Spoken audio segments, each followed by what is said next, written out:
નથી કાંઈ પાષાણ જેવું કલેજું, ભલા કઈ રીતે લાગણી મારી વેચું. ઉદાસીએ કાગળ લખીને કહ્યું છે, નથી જામતું સેજે તારાથી છેટું.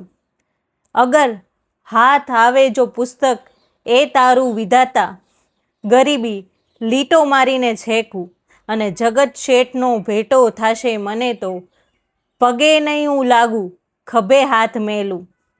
બતાવે છે રસ્તો મને ખૂબ લાંબો ને થાકું તો કહે છે તને નહીં હું તેડું. વિસામો ઘણી વાર લેવાનું કહું છું, સમજતું નથી આ હૃદય સાવ ઘેલું. દીધો ઘાટ એણે ચડાવીને ચાકે, દીધો ઘાટ એણે ચઢાવીને ચાકે, જીવન તો હતું પહેલાં માટીનું ઢેફું. હિમાંશુ પટેલ દ્વારા લિખિત આ કૃતિ છે અને એમનું ઉપનામ છે અદ્વૈતવાણી. ખૂબ સરસ રચના છે.